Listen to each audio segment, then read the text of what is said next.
Ito yung ating ating kamote. Ito maganda pagka magtatayo ng yung kamote. Dapat ang guliin yung halimbawa yung mga tangkay niya dapat isang direksyon. Halimbawa ang direksyon niya ay papuntang silangan, dapat papuntang silangan lahat. Tapos ang gagawin, pagkapapunta lahat silangan niya, na mangyayari, kada pag humaba na yung yung kamote na ganito, kada isang dangkal tatabunan niyo yung kanyang tangkay, tatabunan niyo. Tapos kapag natabunan yun yung kamote niyo, lalong lalago yun. Ang mangyayari nga lang, yung paglaman niya medyo matatagalan. Kasi ang gaganahin kasi ng ng kamote sa paglago. Yung gayo, medyo matagal nga lang ang ang ganon. Pero ang kagandahan naman na yun, kapag nag-umpisa siyang lumaman, ang advantage naman na yun, yung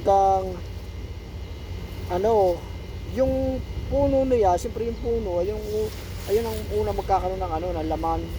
Tapos yun ang inyong unang makukuha ng ng laman, yung puno. Tapos ang kagandahan na yun, siyempre kada haba ng inyong kamote, di ka tatabunan niyo ng kada isang tangkal, tatabunan niyo ng kahit kada isang ruler ang haba, sa kanyo tatabunan yung kanyang tangkal. Ang kagandahan na yon, halimbawa makapagtabong kayo yan ng mga halimbawa siguro mga nakalima na kayong tabon, 5 na. Ngayon di napakahaba na yung kamote, siguro yun yung mga nasa nasa 2 metro na ang haba ng yung kamote. Tapos mangyayari to, yung kamote na kuwang puno, may laman na yun, may laman na. Ngayon yung puno, tihukayin nyo yung puno, makakuha na kayo ng laman to, makaka-harvest na kayo ng laman. Tapos pagka naka isang buwan, may ma-harvest na naman kayo doon sa inyong unang tinabunan. Pag naka isang buwan uli, ang ma-harvestan nyo naman yung pangalawan yung tinabunan. Ang mangyayari doon, ang inyong kamote, hindi kayo isang beses lang kayo mag-harvest. Maraming beses kayo mag-harvest ng laman ng kamote. Kasi yung kamote kasi hindi yun namamatay, kasi yung kasing style yung sa atin, yung salibigay ng kamote, tatanim yung kamote. Tapos kapag yung mga naka-5 buwan na, uhukay na yun. Siyempre pag nahukay, araruhin na, kuha na lahat ng mga laman. Di yung mangyayari doon, magtatanim na uli. Tatanim na ulit ang kamote. Kasi patay lahat ng kamote. Kasi araw, hindi patay lahat ng kamote. Samantala yung style na yun, yung kamote, bukuha niyo yung puno, pagkatapos yung una na pag may laman na yung puno, hindi ma-harvest na kayo. Hindi mamamatay yung kamote kasi kada isang ruler nga ang haba tinatabunan. Ngayon, kaya naman kailangan isang direksyon para yung dito sa yung paghukay mo dito sa kawan, ay ang sunod, alam mo na yung kung saan ka susunod na maghuhukay uli. Kaya kailangan isang direksyon, yung sunod-sunod ang kawan nangyayari, para alam mo na kung saan ka kada isang buwan, ito ka naman maghuhukay, isang buwan, ito naman alam mo na, kasi tinabunan mo na nga yung kada isang kuwa, tapos isa nga yung kanilang direksyon.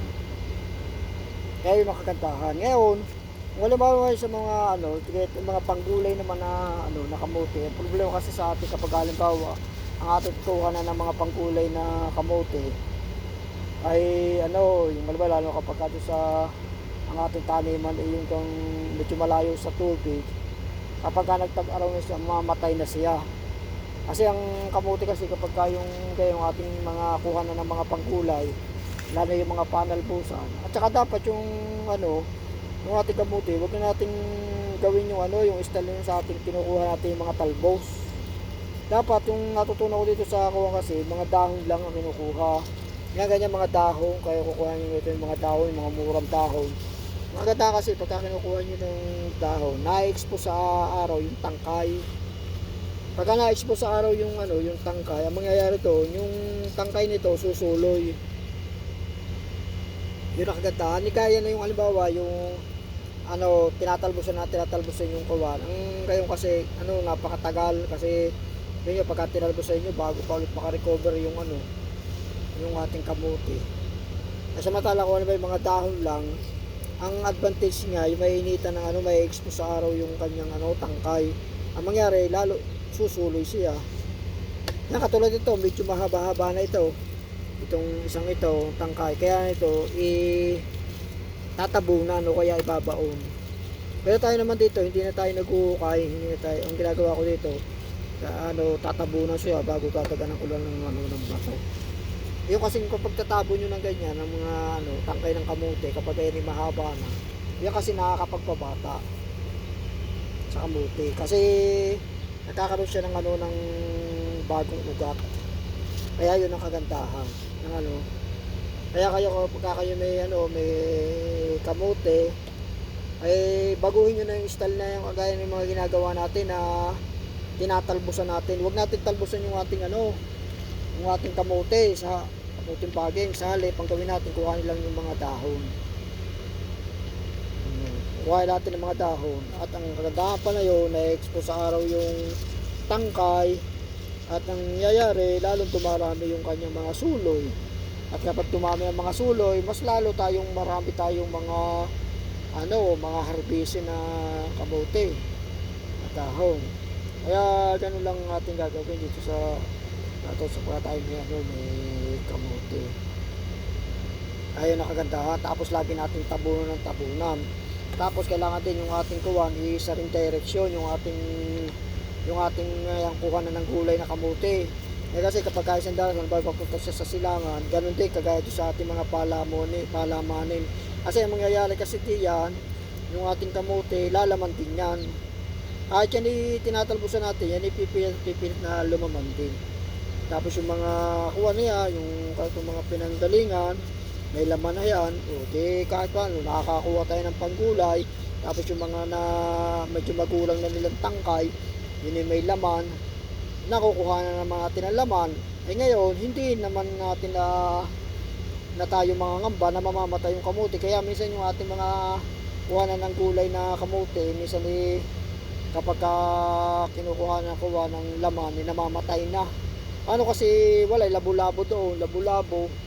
Ay ang wala kasing ang iba't iba kasi ang direction ng mga tangkay ng ano, ng kamote. Kaya mangyari, mapapag-apakan nyo kapag kakuha. Samantala pagka iisa lang ang direction ng ating kamote ng ano, kapag mangunguha tayo ng laman, hindi natin maapakan yung mga murang tangkay na mga walang laman. Kaya ang ating kuha, nakaka-harvest tayo ng laman. Ang isa pa, nakaka-harvest din tayo ng mga panggulay doon sa ating kamuting baging. Kaya ganun ang ating gagawin. Ito yun ang magandang diskarte ngayon sa ating kuha para tuloy-tuloy ang ating harvest ng laman, tuloy-tuloy din ang harvest natin ng itong mga gulay, panggulay natin, mga dahon-dahon ng mga mura. Kasi maganda rin sa katawan yung gaya mga green. Alam mo, lalo na kapag tayo medyo nagkakaedad na, kailangan natin tayo marami mga green, lalo na sa umaga, kailangan natin tayo nagmamadali, kaya naman mayroong mga tao na katatagal dun sa CR, yung pala kasi kulang ayon sa mga green na kinakain. Kaya tayo may mga ganyan, kasi naman tayo bibili pa na yung mga mamahaling gulay, samantala itong ganito pagka tayo nakapagtanim sa kuwan ayos na nakuwan.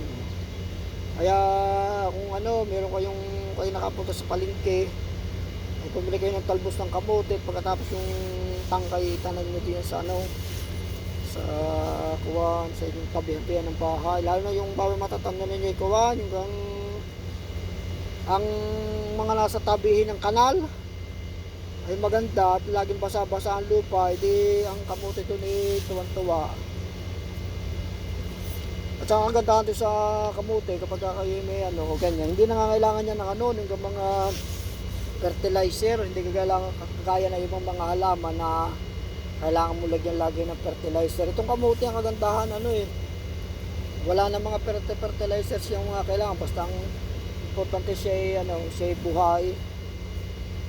Ay siya ay tuloy-tuloy ang kuwan, siya lagi may nasisusip na na tubig. Ay ayos na ayos ang